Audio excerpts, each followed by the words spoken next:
Cool. Here we are. What is going on, everyone? It's another episode of What's... I beg your pardon? Ooh. Hidden Leaf Homies. Hidden Leaf Homies. Wow. It's been 2 minutes too long, I think. Yeah, it's been a long 120 seconds. For sure. As always, it's me, Samurai Slick. Sasori Sid. And we are back in the picture to show you WandaVision. WandaVision. Wanda goddamn vision. I mean, Disney, they're really putting out there. They got like WandaVision coming up, already out. They've got Loki coming up. They've got Winter Soldier and Falcon. Yeah. And then Mandalorian Boba Fett. Yeah. I don't remember the title of it. Yeah, but there's gonna be a Boba Fett centric show coming out. Yep. They're on job. Yeah, they're not wasting any time, are they? Yeah. But anyway, let's not digress. We are talking about WandaVision today. We have seen 3 episodes of it so far. It's thrown me off a lot initially because it's set like it has that kind of 1940s vibe, like sitcom. Yeah. The classic kind of sitcom feel. I think they mentioned a show called Lucy. Was it? I Love Lucy. I Love Lucy. Yeah. Or Bewitched, or Bewitched, I Dream of Jeannie. Yep, I Dream of Jeannie. Yeah, it's like it's really, really weird. I often forget that it's a Marvel show because it's so weird. It's something refreshing, to say the least. I don't think I would have seen anything like this in any other show. No, I don't think so. The jokes don't really land with me though. Yeah, you have to be kind of in an era to, I think, fully appreciate it, but it's nice. It's interesting to see how the other half used to live back in the 1940s or wherever it was set. Somewhat. I mean, yeah. Interesting take of a TV show. For sure. I mean, beautiful. We all know that it's not going to stay that way, and it's not staying that way. It's gradually gotten colorful. Yeah, in color. It's gradually changing over, and I mean, well, first episode, it was a bit of a mess. Yeah, it was. It didn't have any kind of. There was a little subtle Easter eggs. Some of them you pointed out to me, which kind of made me think again that it's actually related to Marvel and this one. Other things. Yeah. Oh yeah, the sword and the Iron Man toaster. And the Iron Man toaster by Stark. And then there was the second episode was. Stay with the first episode. I'm going off topic. Okay. What did you think of it? Interesting. Right? Interesting. Like, okay. If you just made me watch it and didn't say there was any Marvel affiliation to it, I don't think I would have known that was Marvel until the end. Damn. It was when they said Stark Industries, I was like, So you forgot? Then again, you haven't seen the Avengers and stuff, so you didn't even know that, that what's happened, who she is, who he is. Yeah. Yeah, you didn't know any of that stuff. I just thought he was a bloke who was in red. Right, yeah, he's behind, obviously. But you're up to scratch with it now. Yeah, I'm very up to school with it. I feel like if you didn't go to school, you should go to school. And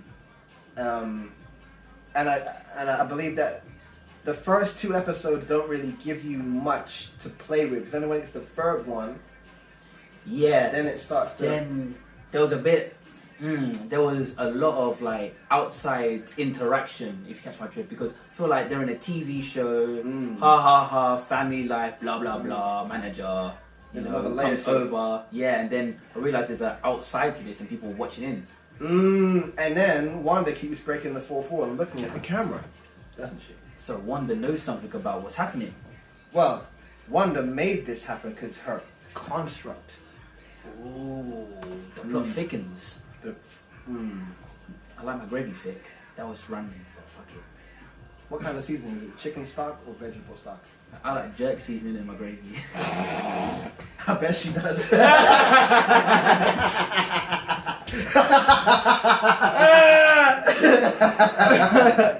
Thinking of that warm and all that. First episode of WandaVision threw me off for a loop completely. I was a bit disappointed initially because I was like, this is the big hype for this thing. I never really tracked it leading up to it coming out. And then it came out and I was like, okay, I'll watch it. Yeah, I was very. Yeah, but I know that Marvel and Kevin Feige, you know Kevin Feige? He's the one who creates all the Marvel movies and stuff and all the content all the TV shows, pretty much. He's the mastermind behind it. Got it. So I have faith in him. Like, if you have faith in Elon Musk, then Tesla's going to be fine. Or whatever he touches is going to be fine. I have faith in Kevin Feige, so I believe it's going to be fine. Wow. Eventually, yeah. Eventually. It's getting there. Yeah, it's slowly molding into a show which is going to be quite enjoyable. Right. But there's a show right now I'm watching, a lot of questions, but a lot of questions need a lot of answers. And I feel like my stomach's going to be quite fulfilled by the end of the season. Where's your paper? My paper is over here. What have I got here then? Alright. Ah, yes. Just Married. As you told me, that is a nod to what they wanted to be in the Avengers movies. Right, yeah. So they wanted to get married. That's it. And kind of just disappear and live life, because they're always surrounded by war. Like, Vision's genesis was is a complicated one, but there's never any peace with them. So that's why they wanted to elope in secret. There we in are. the 1940s. Yeah, it seems like it works. Smartphones. You know what? Distractions. I felt like the manager was someone important, but would the manager come in the future? He's an important actor. Like, he's not just a run-of-the-mill background actor. He's a main actor in other things. So when I first saw him, I was like, he's gonna be somebody. But there's a lot of glitches in it. Which glitches did you see? Wait, in the first episode? Yeah, so it went a bit strange, like when the manager started choking. But that was when Vision went into his throat, no? Yeah, Vision just. Oh, but he can do that. Yeah, I don't know, and I feel like at the end of the episode, there was a bit of a glitchy kind of feel to it. Okay. Like the fourth wall was being broken, but not by the cast. By someone outside watching in. Yeah. So I felt like glitches felt like an interference in the Matrix. Good point, because even at the very end, they showed up the rings. You know, they had the credits rolling that showed their rings, and it kind of glitched. I saw that part as well. Exactly, man. But yeah, you got anything else to add about episode 1? Not with it. Just what you were talking about with, in regards to the merger of obviously Scarlet Witch and X-Men. Okay. Well, you can elaborate. Yeah, I want to know what you feel is going to go direction-wise towards the end of the season. Don't have enough answers for you on that one. I cannot answer that. I plead the fifth. I'm not really sure yet. I'm not really sure yet because I mean, I know it's going to be connected to Doctor Strange, 100%. As episode the second movie, she's going to be a part of it. I know that much. Okay. In terms of X-Men and so on, if they go down the House of M path, which I'm sure most people know the House of M. If you're a comic fan, you will know. Excuse me. If they do that, well, like you heard in the video, what House of M is basically Wanda decides to just say no mutants, and that cuts off, like, was it 58% of all the mutants? Just a very high percentage. Yeah, she basically Thanos' all the mutants like that. So that's what House of M is. In short, there's a lot more to it.